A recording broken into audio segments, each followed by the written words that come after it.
Well, hello everyone and welcome to my May book roundup. I'm going to share with you short reviews and ratings for the 12 books that I read this month. As I tend to read a lot of different genres, I will group these reviews by genre, and in the description below I'll put timestamps so that if you want to skip over a genre that you don't read or you want to skip to a specific genre, you can do that. But make sure you skip ahead to the book of the month because it's a really great one that I want to share with all of you. So let's go ahead and get started. 12 books, this might take a while. Let's start with two books in the thriller category that I read on my Kindle. Both books by Jeff Lane, and the first one was called This Paper World, and the second one was called This Burning World.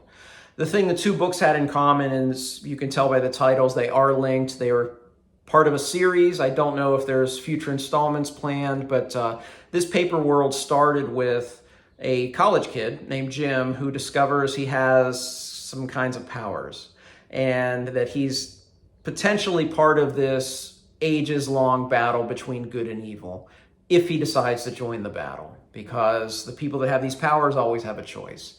And it was one of those thrillers that was just very fast-paced from the very beginning. There were some good twists and turns along the way, including one really good dark one. And it ended in a great way that it finished the book and led me to want to read the second book. My only complaint, there were just a couple times where the prose style kind of took me out of the story. But besides that, it was a really solid thriller. So I was excited to pick up This Burning World, which I read at the end of the month, because it follows Jim's story. Part of it starts with his training to become this champion of good. And just like the first one, it was very fast-paced. And this one also had a very dark turn in the middle of it. The problem with This Burning World is I felt the conclusion was so poor, it tainted everything else that I read. I really enjoyed 90% of this book, but it just kind of ends extremely abruptly. There's no closure. I think that he was going for a cliffhanger ending for you to pick up the third book, but there is no third book. And it was kind of a disappointing read for me because of the ending. I've learned one thing in my days as a competitive distance runner. It doesn't matter how great the race goes. If you don't end well, you're not going to have a great impression on the race. And that's how I felt with this book. This Paper World, I gave 4 out of 5. This Burning World, I gave 3 out of 5. All right, let's go on to the fantasy genre next. I read 2 by the King, J.R.R. Tolkien. I read The Children of Hurin and Beren and Luthien. These are both part of the Great Tales box set. There are 3 Great Tales, including The Fall of Gondolin. And Great Tales indeed. The thing that both of these had in common for me is they just felt important.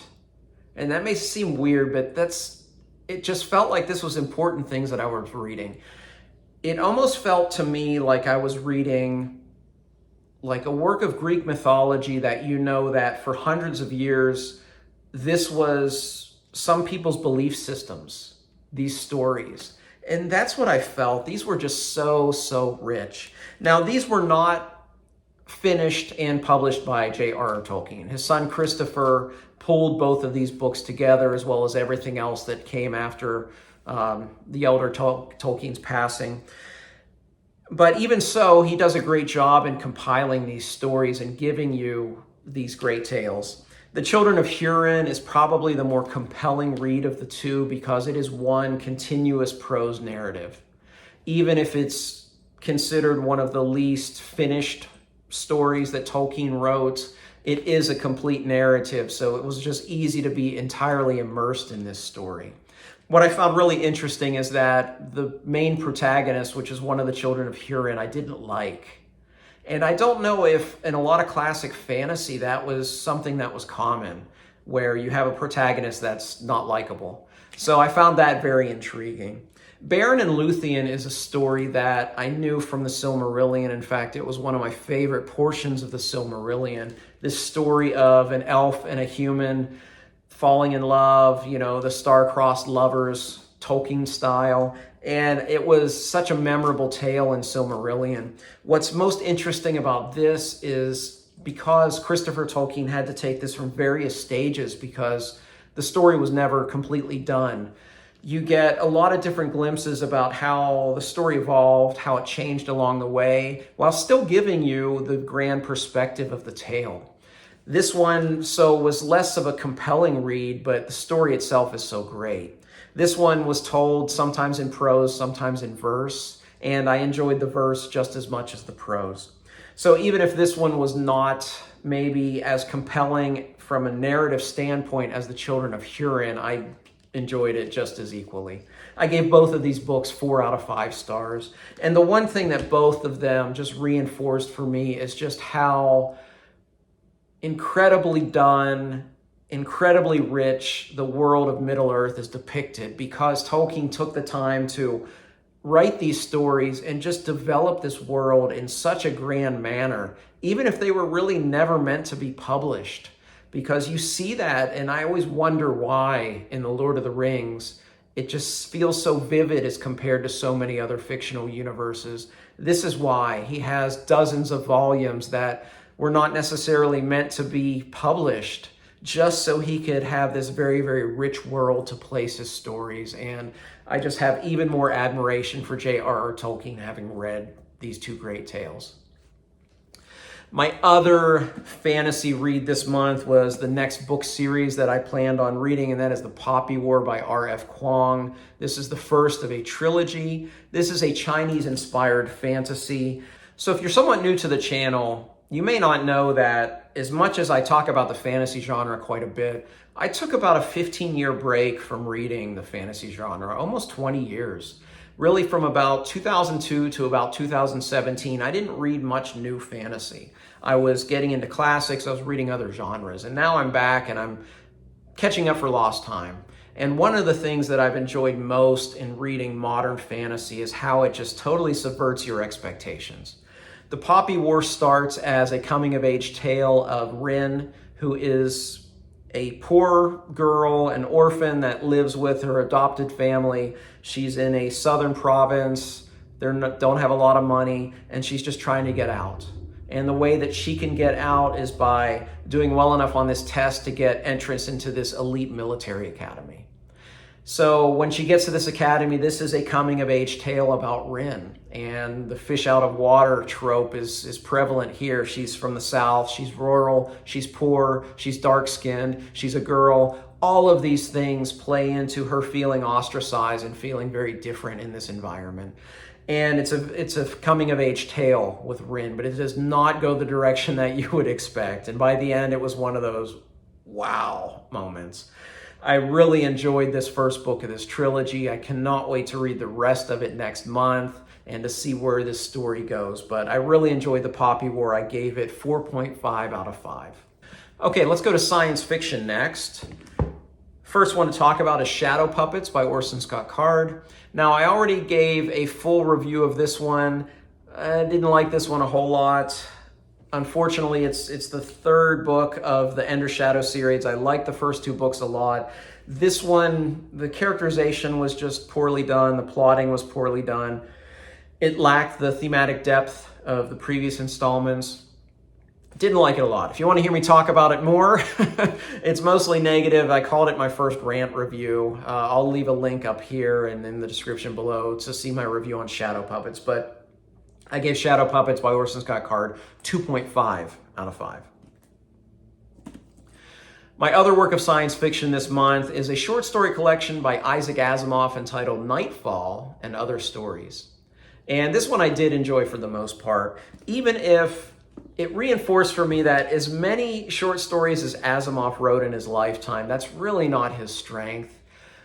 Asimov, for me, what he does so well is he presents ideas. And I just felt in the short form, he didn't have enough time to expand upon his ideas. Additionally, it also highlighted some other things. You know, his writing style has some shortcomings, and I think that's very evident when you read the short form, and his characterization tends to be inconsistent, and I felt that as well in these stories. But I did feel that some of the longer ones, he did just a great job in giving us these ideas that I really enjoyed them. The title track, as it were, Nightfall, is a fascinating idea. He takes a world that has multiple suns, so it's always light. But about once a millennia, all of the suns eclipse and it gets dark and people go crazy and kill one another. So just a fascinating idea. present in that one. And that was one of the longer ones. That was almost novella length. And there were a few that will stick with me, but there are a few that'll be kind of forgettable that even a couple weeks later, I probably couldn't tell you about them. So overall, I liked Nightfall and Other Stories. It's not my favorite Asimov, but I'm glad I read it, and I gave it 3 out of 5. Okay, I read one classic this month, and that is by John Steinbeck, The Winter of Our Discontent. This was Steinbeck's last novel and won the Nobel Prize for Literature. This is a book that when I finished it, I didn't really know what I thought about it. I've had a couple weeks to think about it, so I'll probably be a little bit more coherent than my short review I threw up on Goodreads right after I finished it. The Winter of Our Discontent has such an abrupt plot turn about 3/4 in, and then a final chapter that's kind of jarring that it kind of just left me a little punch drunk. I wasn't really sure what I had read.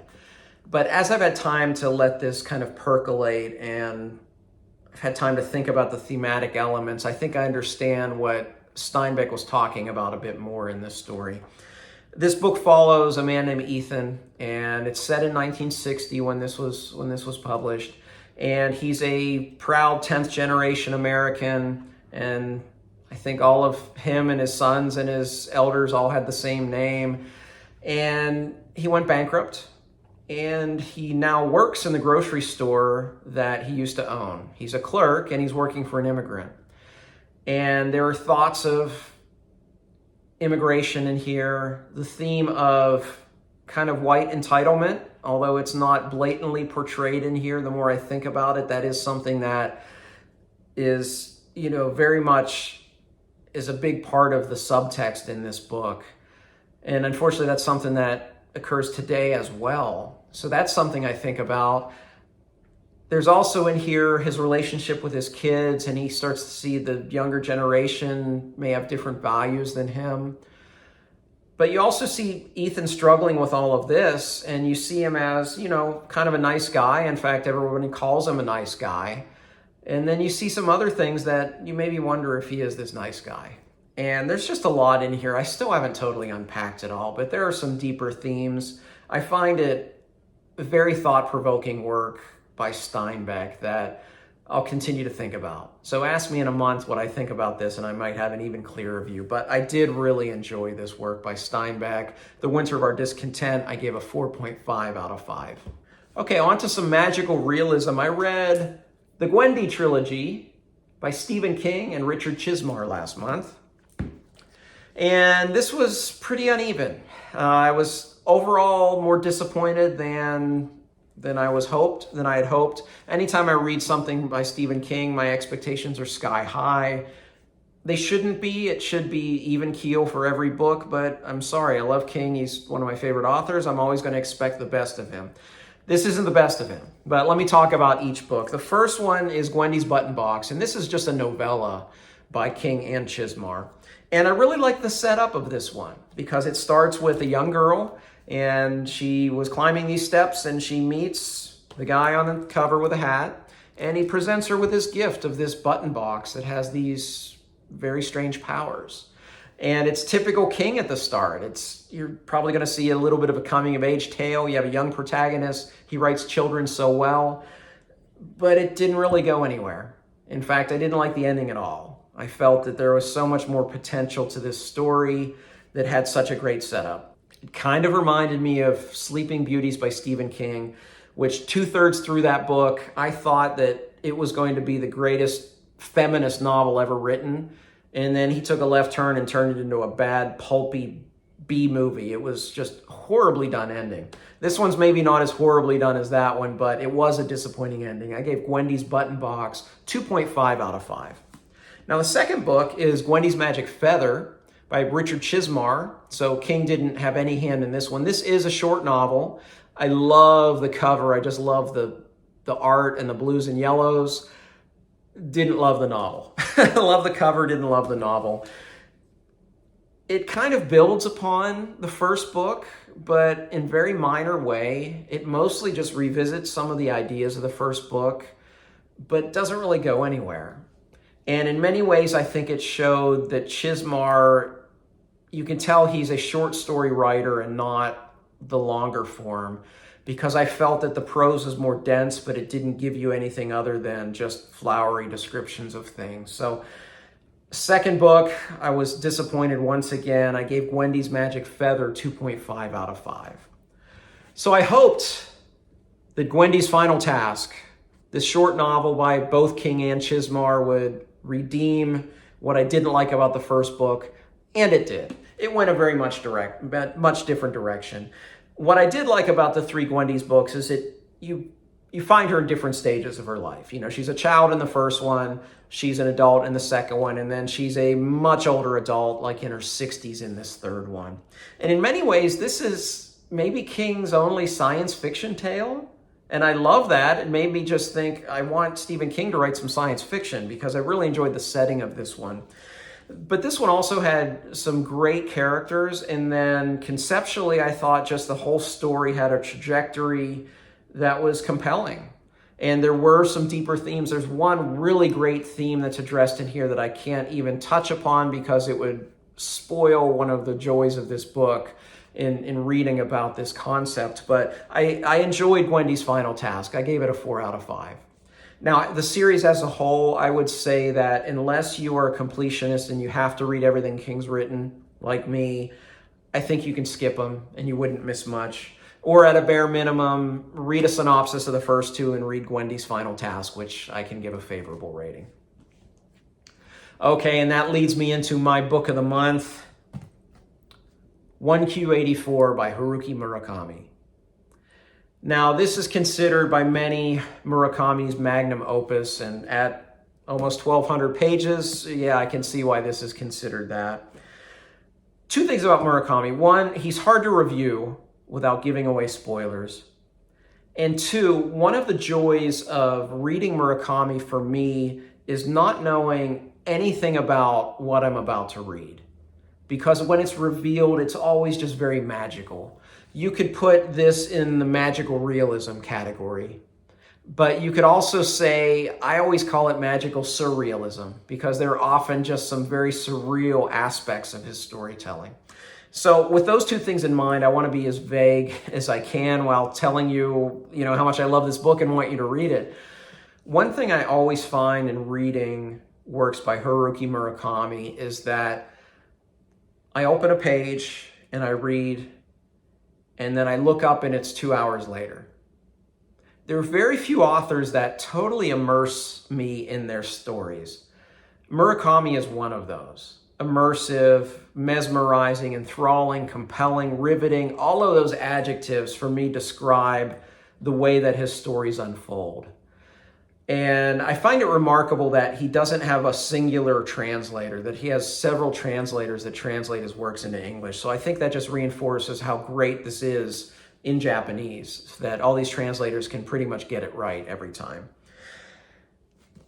A lot of Murakami's works, to be critical, is he often has a protagonist that is not a character that is a character with agency.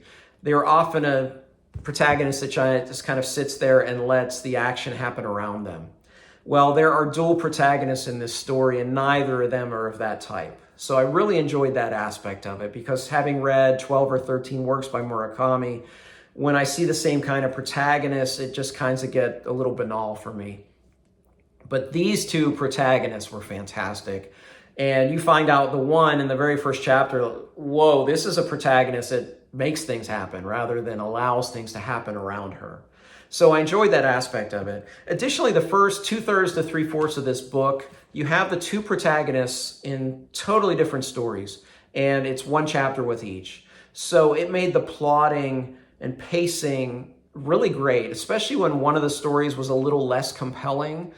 You knew right away you get through that chapter and you're going to be at the more compelling story. And a lot of times that's how it worked. At one point, the one story was more compelling, and then later in the book, it was the other story. And it just kind of went back and forth. So it was well paced. And for a 1,200-page book, I think pacing is very important.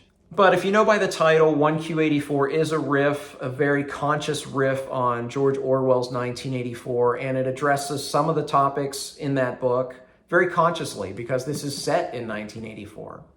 but there's more than that. And I don't want to give away too much because discovering the magical elements of this story is what gave me the most joy in reading it.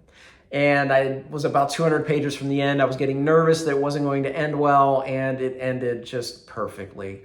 I really enjoyed this book. I don't know if it's my favorite by Murakami, but it's definitely a top 3 of the dozen or so that I've read. Now, if you want to read 1Q84 but have not read Murakami, I would not recommend jumping right in. I don't think this is a great place to start with him. So if I sold this book for you, I would say start with Hard-Boiled Wonderland and the End of the World, which has a similar structure to this book, but is only about 300 pages. Then I would say read The Wind-Up Bird Chronicle, which is about 600 pages. Structurally, it's very different, but I think tonally is very similar.